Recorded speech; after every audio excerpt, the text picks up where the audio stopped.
नमस्कार, news 18 update देख रहे हैं आप। आपके साथ मैं हूं शिप्रा झा। बुलेटिन में सबसे पहले बात करेंगे बड़ी खबर की, और बड़ी खबर मुजफ्फरपुर से है, जहां अपराधियों ने दिन दहाड़े पिस्टल की नोक पर पेट्रोल पंप से 2 लाख रुपए लूट लिए।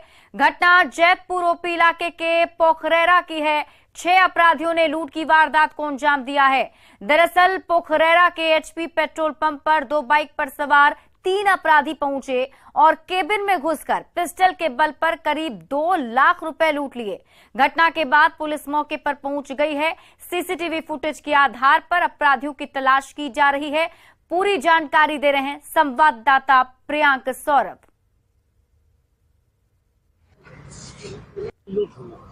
हाँ, खबर तो मिली है, हम लोग भी आए हैं, जांच चल रहा है। क्या जानकारी मिली थी सुबह? हम लोग जानकारी मिली, तो मैं नजर द्वारा मालिक द्वारा फोन किया गया था कि बैंक में घटना हो गई है। हम भी आए हैं, अभी तो लिखित नहीं दिए हैं, लेकिन बोल रहे हैं कि 1 लाख से ज़्यादा। कितने की लूट की बात बताइए? ये तो बता रहे हैं 1 लाख से ज़्यादा, 2 लाख से कम।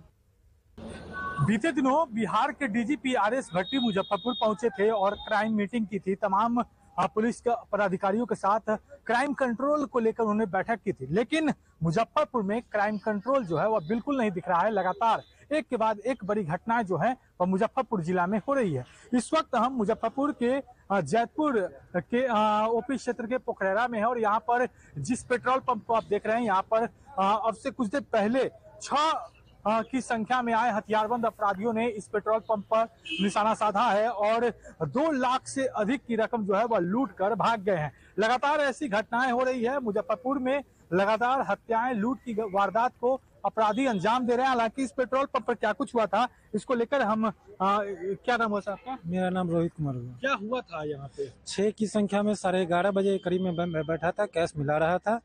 ठीक है, तो 6 की संख्या में आदमी आए, जिसमें से 3 आदमी बाहर में रुक गए और 3 आदमी हथियार के साथ अंदर आए। 2 आदमी ने हथियार दिखाते हुए कहा कि जो पैसा है वो दो, नहीं तो गोली चला देंगे, गोली मार देंगे, मर जाओगे। और तो जो कैश रखा हुआ था मतलब काउंटर में, वो पैसा ले लिए और अंदर जो भारी कैश था उसको डिमांड करने लगे। लेकिन मैंने बोला कि आज मैं चाबी लेके नहीं आया हूँ, जिस कारण से वो पैसा बच पाया, नहीं तो उनकी मनसा गोली चला के वो भी पैसा लेने की थी। तरीके से यह पेट्रोल पंप जहाँ पर अब से कुछ देर पहले 6 की संख्या में अपराधकर्मी यहाँ पर पहुंचे थे, अपराधी पहुंचे थे। उन्होंने इस पेट्रोल पंप को निशाना बनाया और यहाँ पर इस पेट्रोल पंप से 2 लाख रुपए जो है वह लूट लिए हैं। बिहार में खासकर मुजफ्फरपुर में लूट और हत्याएं की घटनाएं जो है वह लगातार हो रही है। मुजफ्फरपुर में बीते कुछ दिनों से रोज ऐसी घटनाएं जो है वह हो रही है, लेकिन अब देखने वाली बात होगी कि इस पर पुलिस क्या कुछ करती है। मुजफ्फरपुर से न्यूज 18 के लिए प्रियांक सौरभ। शिक्षक बहाली को लेकर एक बार फिर न्यूज 18 की खबर पर मुहर लगी है। आज हुई नीतीश कैबिनेट की बैठक में बिहार के स्कूलों में कुल 1,78,026 पद पर शिक्षकों की बहाली के प्रस्ताव पर मुहर लग गई है। पहली कक्षा से 12वीं तक के लिए 57,618 पद पर शिक्षकों की बहाली होगी। वहीं 9वीं और 10वीं कक्षा के लिए 33,186 पद पर शिक्षकों की बहाली की जाएगी। इसके साथ ही नीतीश कैबिनेट ने आज 18 एजेंडों पर मुहर लगाई है।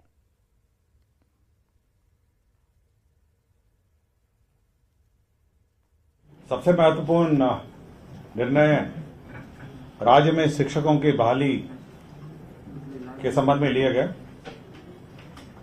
बिहार राज्य विद्यालय अध्यापक नियुक्ति स्थानांतरण अनुशासनिक कार्रवाई सेवा शर्त नियमावली 2023, आपको याद होगा कि कुछ दिन पहले मंत्रिपरिषद ने इसकी स्वीकृति दी गई और अब इसके अंतर्गत पदों के सृजन हुए, जैसे मूल कोटि के 40,185 पद जो मरणशील हो गए थे, एवं विशेष शिक्षक के लिए पंचायत प्रारंभिक शिक्षक, नगर शिक्षक के क्रम से मूल कोटि के स्नातक कोटि के 5,534 एवं 1,745 सभी पदों को प्रत्यार्पित करते हुए अब 1 से 5 तक के जो पद हैं वो 85,477 और 6 से 8 1,745 पद। और आइए अपने एक नजर डाल लेते हैं किसे कितना वेतनमान मिलेगा। इसकी अगर हम बात करें तो शुरुआत सबसे पहले कर लेते हैं 11वीं से 12वीं के शिक्षक के लिए, तो इन्हें 32,000 रुपए वेतनमान मिलेगा।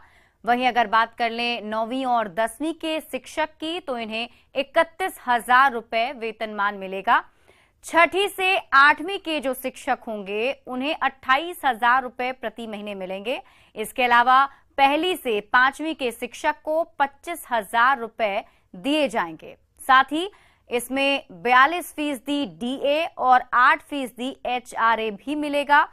बिहार लोक सेवा आयोग जल्द ही इसकी बहाली का ऐलान करने वाला है और प्राइमरी के नियोजित शिक्षक को 37,832 रुपए नए पे स्केल के तहत मिलेगा। और देखिए, नए पे स्केल के तहत 44,130 रुपए मिलेंगे। दोनों के बीच 6,298 रुपए का अंतर होगा।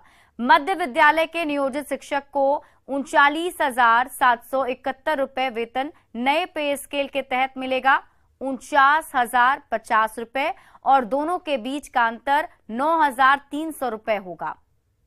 और अगर हाई स्कूल के शिक्षक की बात करें तो हाई स्कूल के शिक्षक को वेतन नियोजित शिक्षक को 39,771 रुपए और नए पे स्केल के तहत 53,970 रुपए मिलेंगे। और अगर दोनों के बीच के अंतर की बात की जाए तो 14,200 रुपए अंतर है। और हायर सेकेंडरी स्कूल के शिक्षक को जो वेतन मिलने वाला है, नियोजित शिक्षक को 41,679 रुपए वेतन मिलेंगे। नए पे स्केल के तहत 55,610 रुपए वेतन मिलने वाले हैं और दोनों के बीच का अगर अंतर देखें तो करीब 14,000 रुपए होगा। नीतीश सरकार ने शिक्षकों की बहाली पर बड़ा फैसला लिया है। सरकार ने 1,78,026 पद पर बहाली की मुहर लगा दी है। सरकार ने शिक्षकों को आकर्षक वेतनमान देने का फैसला किया है। इस पर और अधिक जानकारी दे रहे हैं मुख्य सचिवालय से संवाददाता संजय कुमार। बिहार में नई शिक्षक नियमावली 2023 का भले ही विरोध किया जाता रहा है, लेकिन इन सब के बीच आज बिहार सरकार ने एक महत्वपूर्ण फैसला लिया है। मुख्यमंत्री नीतीश कुमार की अध्यक्षता में आज सचिवालय में, जो आप सामने सचिवालय देख रहे हैं, यही मंत्रिमंडल कक्ष में आज कैबिनेट की महत्वपूर्ण बैठक आयोजित हुई और इस बैठक में कक्षा 1 से 12 तक शिक्षक पद के सृजन को सहमति दी गई है। जो सहमति दी गई है उसके अनुसार 1 से 5 तक के अध्यापन के लिए शिक्षकों के 85,477 पद, जबकि 6 से 8 तक के लिए 1,745 पदों को नीतीश कैबिनेट ने सृजन की स्वीकृति दे दी है। इसके अलावा कक्षा 11 से 12 और 9 से 10 तक के पद के लिए भी सृजन की स्वीकृति दी गई है। कक्षा 9 से 10 तक के अध्यापन के लिए 33,186 पद, जबकि कक्षा 11 से 12 तक के लिए 57,618 पदों के सृजन की स्वीकृति दी गई है। कुल मिलाकर 1,78,026 पदों के सृजन की स्वीकृति आज नीतीश सरकार ने दे दी है। साथ ही कैबिनेट की बैठक में एक महत्वपूर्ण फैसला ये भी लिया गया है कि बिहार लोक सेवा आयोग द्वारा इन सभी शिक्षकों की जो बहाली होगी उनका मूल वेतन क्या होगा, इस पर भी कैबिनेट ने अपनी सहमति जता दी है। कुल मिलाकर अब जल्द ही बिहार लोक सेवा आयोग नई शिक्षकों की बहाली जो है वो शुरू कर देगा और प्रक्रिया सरकार ने दावा किया कि जल्द से जल्द शुरू कर दी जाएगी। तो भले ही विरोध हो, लेकिन सरकार अपने फैसले पर अडिग है और बिहार लोक सेवा आयोग अब बिहार में नई शिक्षकों की बहाली के लिए जल्द ही विज्ञापन जारी करेगा और बहाली की प्रक्रिया भी शुरू हो जाएगी। कैमरा पर्सन सुबोध के साथ संजय कुमार, न्यूज 18 पटना। नीतीश सरकार ने शिक्षकों के 1,78,026 पदों पर बहाली की मुहर लगा दी, लेकिन शिक्षक अभ्यर्थियों को ये रास नहीं आ रहा है और वो सरकार पर वादा खिलाफी का आरोप लगा रहे हैं। शिक्षक अभ्यर्थियों से बात की संवाददाता संजय कुमार ने। मुख्यमंत्री नीतीश कुमार की अध्यक्षता में आज बिहार कैबिनेट की बैठक संपन्न हुई और अभ्यर्थियों को एक बड़ी सौगात सरकार ने दी है। 1,78,026 पदों के सृजन पर सरकार ने अपनी मुहर लगा दी है और नए वेतनमान की भी घोषणा सरकार ने आज कर दी है। अपनी मुहर लगाने के साथ ही कई शिक्षक अभ्यर्थी हैं जो शिक्षक बनने का ख्वाब देख रहे हैं। सरकार के इस फैसले को वो किस रूप में ले रहे हैं, हम उन्हीं से बात कर लेते हैं। आज ये फैसला आ गया, इसका इंतजार था आप लोगों को? इंतजार तो बहुत चीज का था, 4 लाख सीटों का इंतजार था। माननीय नीतीश कुमार अहंकारी हो गए हैं। मैं इस अहंकार को सिरे से खारिज करता हूं। 4 लाख सीट था, आज 1,78,000 की बात चल रही है। और एग्जाम, हम लोग कितना एग्जाम दे? कंफर्म कर ले कि अगर बीपीएससी अगर कंफर्म है, उसके बाद अगर पेपर लीक नहीं होगी तो बात हो। किस कदर नाराजगी है, काफी नाराज दिख रहे हैं आप लोग। जी देखिए सर, हम लोग का जो है 2019 से ही हम लोग 4 साल से जो है 3 बार एग्जाम दे चुके हैं, और उस टाइम था कि हम लोग को हाई स्कूल का जो था वो कॉम्पिटिशन बेस्ड एग्जाम था वो, पर अभी क्या हुआ कि इसको जब हम लोग दे चुके हैं फिर बीपीएससी क्यों एग्जाम देते, बार बार एक ही चीज को आप कर रहे हैं। कार पर एतबार नहीं है, लगता है कि मामला लिंगर हो जाएगा। अच्छा ये बताइए, अब तो वेतनमान काफी अट्रैक्टिव वेतनमान आप लोग को मिलने जा रहा है, तब क्या प्रॉब्लम है? कोई वेतनमान नहीं मिलने जा रहा है, हम लोग को ठगने का काम किया सरकार। ये नियमावली जो 23 लाई है ये किसी को एक्सेप्ट नहीं हो रहा है। आप ये कैसा नियमावली ला दिए? चुनावी जुमला है, दूसरा कुछ नहीं है। ये आज जो कैबिनेट की जो मोहर लगी है ये सिर्फ चुनाव के लिए है, चुनाव का झुंझुना थमाया गया हम लोग को, और हम लोग इसका विरोध करेंगे। सड़क उतर कर 5 तारीख को हम लोग विरोध करेंगे इसका। मन में मलाल है, लंबा इंतजार था, 4 सालों से इंतजार धरा का धरा रह गया और नई नियमावली भी आ गई। ऐसे में परीक्षा पास करना अब बेमानी लगता है। 5 तारीख को आप लोग सड़कों पर उतर रहे हैं। यस, सरकार को क्या आगाह करना चाहते हैं? सरकार को एक आगाह करना चाहते हैं, नियमावली वापस लो। ऐसा लगता है कि सरकार नियमावली वापस नहीं लेगी तो बार बार मैं तो बिल्कुल आपने सुनी ये शिक्षक अभ्यर्थी जिन्होंने परीक्षा भी पास की है और सरकार के प्रति इनकी नाराजगी जाहिर सी बात है। इन्होंने एग्जाम क्लियर किया था और उसके बाद अब फिर से नियमावली जिस तरीके से लागू की गई है और नई बहाली की प्रक्रिया शुरू की गई है उसको लेकर इनके मन में बेहद नाराजगी है। कैमरा पर्सन सुबोध के साथ संजय कुमार, न्यूज़ 18 पटना। और अब बात करेंगे गिरिराज सिंह के बड़े बयान की। तो आज गिरिराज सिंह ने बड़ा बयान दिया है। सम्राट चौधरी हो बिहार के सीएम, ये कहा है गिरिराज सिंह ने। सभा में समर्थकों से उन्होंने नारे भी लगवाए। बेगूसराय में कार्यक्रम आयोजित था जिसमें गिरिराज सिंह पहुंचे थे और सम्राट चौधरी के समर्थन में वहां नारे भी लगे।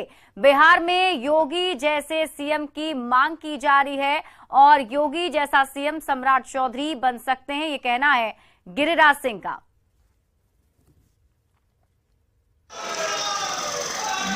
ये न्याय कौन देगा जब आएगा इस राज्य में योगी जैसा मुख्यमंत्री, वही न्याय देगा। एक बार तालियों की गर्जना हमसे बहुत। सम्राट चौधरी जिस दिन से अध्यक्ष बने हैं नारे लग रहे हैं। सम्राट चौधरी बिहार का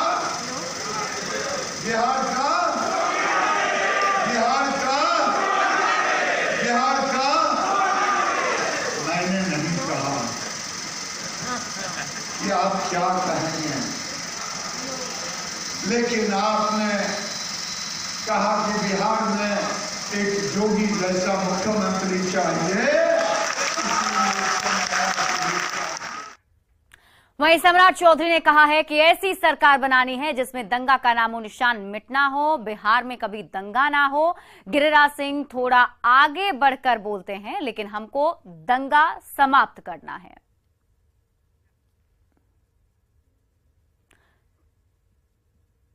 स्पष्ट तौर पर भारतीय जनता पार्टी के कार्यकर्ताओं से आग्रह और निवेदन करते हैं कि ऐसी सरकार बनानी है साथियों जिस प्रदेश में दंगा शब्द का नाम निशान मिटाना है, बिहार में कभी दंगा नहीं हो, इसकी कल्पना करना क्यों होगा।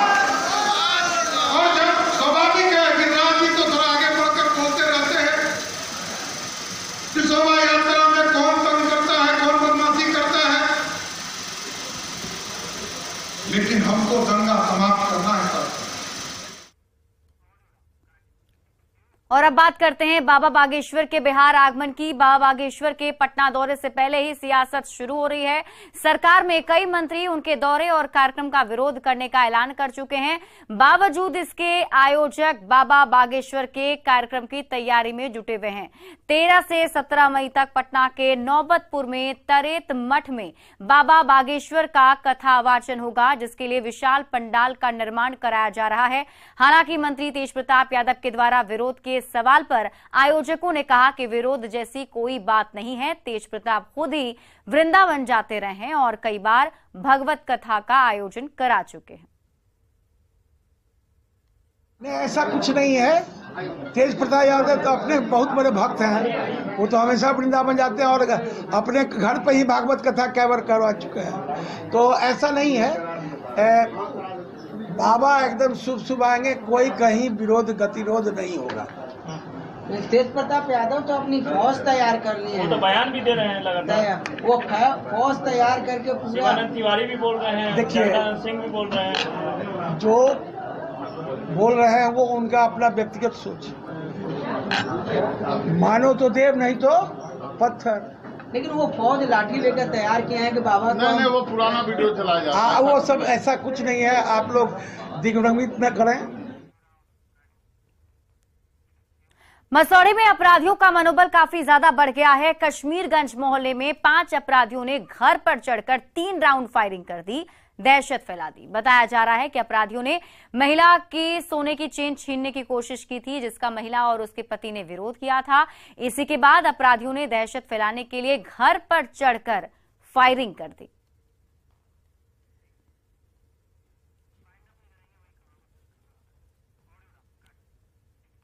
और खबरों का सिलसिला लगातार जारी है। आप देखते रहिए न्यूज़ 18 बिहार झारखंड।